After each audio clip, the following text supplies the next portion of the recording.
Friends, आपके अपने YouTube channel MIM news bulletin में आपका हार्दिक स्वागत है। इस वीडियो में हम बिहार STD सर्टिफिकेट के बारे में आपको इन्फॉर्मेशन देंगे जो बिहार विद्यालय परीक्षा समिति द्वारा एक RTI के माध्यम से बताई गई है।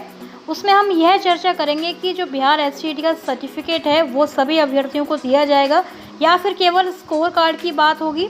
लेकिन उससे पहले हम देखेंगे कि पेपर 1 मैथ्स के लिए STD पेपर 1 मैथ्स के लिए जो RTI आया है बिहार विद्यालय परीक्षा समिति की तरफ से, उसमें सभी कैटेगरी वाइज वैकेंसीज और कट ऑफ बताई गई हैं। फिर आगे आपको बिहार में प्रधान शिक्षकों की बहाली के लिए जो एग्ज़ाम है उसकी भी अपडेट देंगे। फिर वीडियो के एंड में आपको थर्ड राउंड की काउंसलिंग के बारे में एवं नियुक्ति पत्र संबंधित सभी जानकारी दी जाएगी जो प्रधान सचिव संजय कुमार द्वारा दी गई है। और लास्ट में हम ट्विटर कैंपेन की बात करेंगे जो 10 अक्टूबर को बिहार के शिक्षक अभ्यर्थियों द्वारा चलाया जाने वाला है। तो वीडियो सभी अभ्यर्थियों के लिए काफ़ी यूज़फुल है, इसलिए उसको एंड तक ज़रूर देखें और चैनल पर अगर नए हैं तो सब्सक्राइब करना ना भूलें। सबसे पहले बात करते हैं Bihar school examination board Patna यानी बिहार विद्यालय परीक्षा समिति की तरफ से मैथ्स पेपर 1 कोड 105 के लिए जो कट ऑफ और कैटेगरी वाइज जो डिटेल्स है, कैंडिडेट काउंट है, वो सब बताया गया है। उस पर पहले एक नज़र डालते हैं। तो सारे कैटेगरीज आप देख सकते हैं अपनी स्क्रीन पर, UR, EWS, BC, EBC सभी की जो वैकेंसी डिटेल्स दी गई है यानी नंबर ऑफ़ वैकेंसीज बताई गई है। फिर आगे टोटल क्वालिफाइड कैंडिडेट का काउंट बताया गया है और हाईएस्ट लोएस्ट मार्क्स भी बताए गए हैं। तो सबसे पहले UR कैटेगरी को देखें तो 2022 यहाँ पर वैकेंसी डिटेल है। उसको सेग्रीगेट अगर डिवाइड किया हुआ है तो यहाँ देख सकते हैं आप UR ओपन, DA और UR FF के लिए 1314 और UR फीमेल UR मेल की अगर बात करें तो 708 यानी 708 वैकेंसीज निकाली गई थी। क्वालिफाइड कैंडिडेट्स की काउंट की अगर बात करें तो जितनी वैकेंसीज थी उतने ही अभ्यर्थियों को क्वालिफाई घोषित किया गया है यानी 1314 और 708 दोनों को मिलाकर 2022 की संख्या प्राप्त होती है।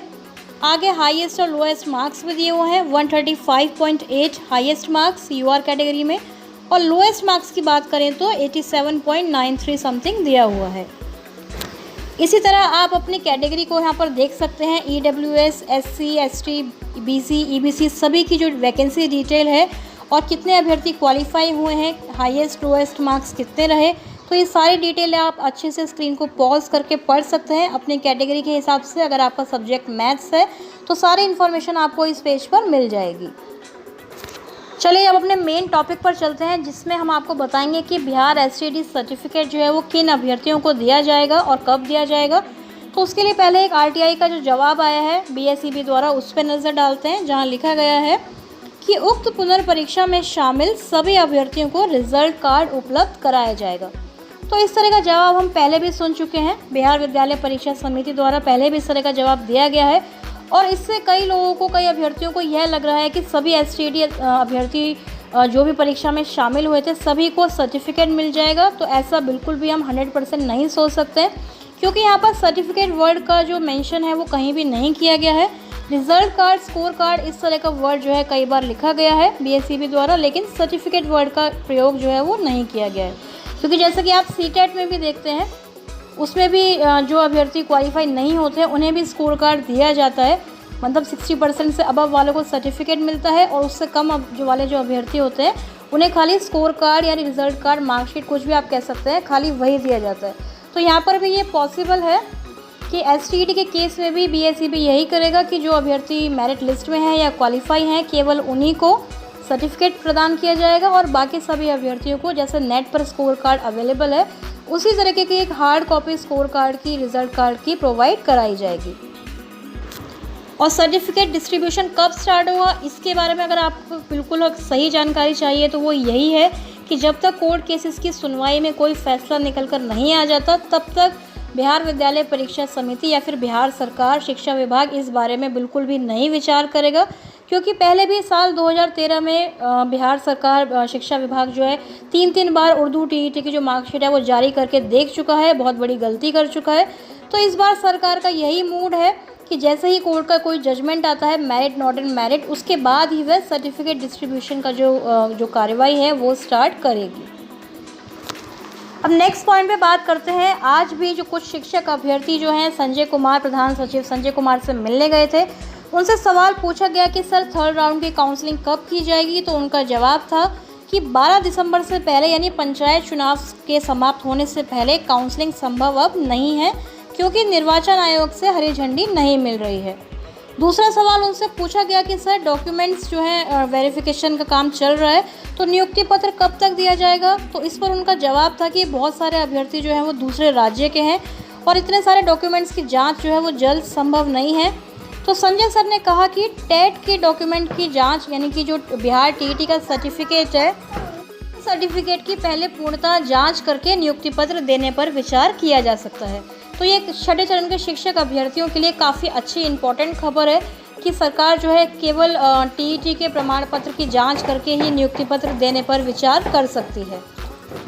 अब बात करते हैं बिहार में प्राथमिक विद्यालय प्रधान शिक्षक नियमावली 2021 के तहत जो प्रधान शिक्षक बहाली होने वाली है, उसमें टीईटी एसटीईटी उत्तीर्ण नियोजित शिक्षक संघ ने माननीय पटना उच्च न्यायालय में याचिका दायर की थी, जिसके पक्ष में फैसला देते हुए न्यायालय ने कहा है कि जो पेटिशनर्स हैं इस मामले में जिन्होंने याचिका दायर की है, उनको भी पार्टिसिपेट करने का मौका जो है वो दिया जाएगा। तो हम मतलब कि अभ्यर्थियों के पक्ष में कुछ शर्तों के साथ ये अंतिम राहत देते हुए बिहार सरकार ने कहा है कि the petition association allowed to participate in the examination. तो अब ये वह अभ्यर्थी भी जो है वो प्रधान शिक्षक की होने वाली परीक्षा जो बीपीएससी के माध्यम से ली जाएगी।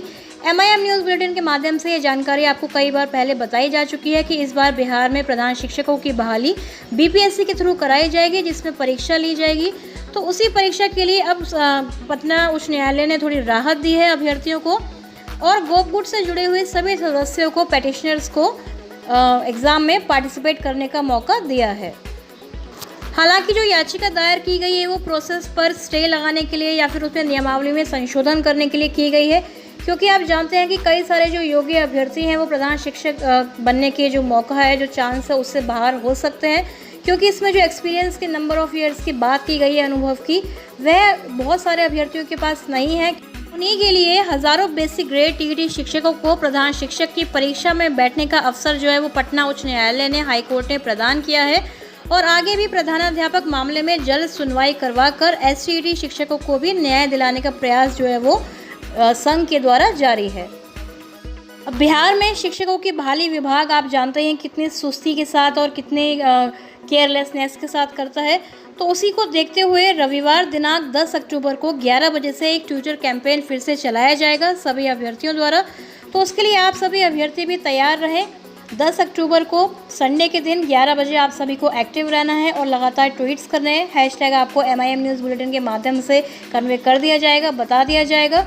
तो उसी के आधार पर सभी जो है अभ्यर्थी मिलजुल कर ट्वीट और रीट्वीट करेंगे तो ट्विटर ट्रेंडिंग रखी जा सकती है, हो सकती है इंडिया लेवल पर, और तभी जो ये सरकार का जो सुस्त रवैया है उसमें थोड़ी सी तेज़ी लाने का काम हम कर सकते हैं। क्योंकि भारत में अगर देखा जाए तो बिहार राज्य में सबसे ज़्यादा जो स्कूलों में शिक्षकों की कमी है। यूनेस्को की रिपोर्ट ने भी इस बात को सिद्ध किया है कि भारत के स्कूलों में शिक्षकों की बहुत ज़्यादा कमी है।